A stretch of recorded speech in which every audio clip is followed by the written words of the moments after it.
बिस्मिल्लाहिर्रहमानिर्रहीम।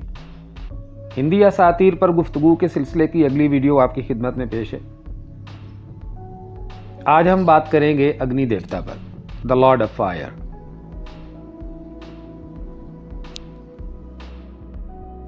आग के साथ इंसान का तारुफ हादसाती तारुफ है, लेकिन आग की बेपनाह कुव्वत ने उसे वर्तः हैरत में डाल दिया। यूं जब ज़माना कदीम के इंसान ने आग जलाने का तरीक़ा जाना तो ये उसके लिए किसी मौजज़े से कम न था।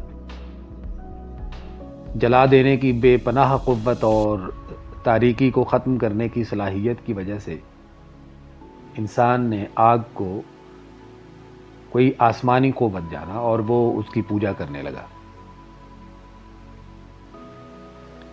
हिंदी असातीर के मुताबिक अग्नि देवता बराह माँ का बड़ा लड़का है और आग का देवता है। अग्नि देवता को हिंदू मत में मुख्तलिफ नामों से पुकारा जाता है, उसके मुख्तलिफ अलकाब हैं। हिंदू मत में उसे 7 ज़बानों वाला, शोलों की जटाओं वाला, सोने के दांतों वाला और 1000 आंखों वाला के लक़ब से भी पुकारा जाता है। अग्नि देवता हर घर का मुअज़्ज़ज़ मेहमान है जो शर की तारीक क़ुव्वतों का ख़ात्मा करता है और इंसानी ज़िंदगी में रोशनी बखेरता है। जब भी आग जलाई जाती है, अग्नि देवता का असर नौ जन्म होता है।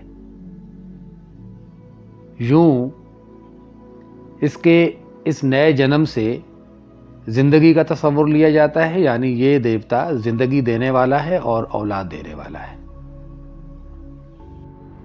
अग्नि देवता लाफानी है और अपने भक्तों की भक्ति से खुश होकर उन्हें भी लाफानी करने की सलाहियत रखता है। सुर्ख घोड़ों के रथ वाला अग्नि जहां से गुजरता है, अपने पीछे स्याह निशान छोड़ता जाता है, घने जंगलों को साफ करता है और अपने भक्तों के लिए घने जंगलों को साफ करके ज़मीन को उनके रहने के काबिल बनाता है। हिंदू मत में मजहबी रसूम में आग को अहम मकाम हासिल है। ब्याह की रस्म में आग के गिर्द फेरे लेना दरअसल अग्नि देवता को जिंदगी के नए बंधन में गवाह बनाना भी है और उसकी आशीर्वाद लेना भी है। और इसी तरह मौत के बाद इंसान को जला देना, उसे अग्नि देवता के सुपुर्द करना और उसकी अमान में देना है।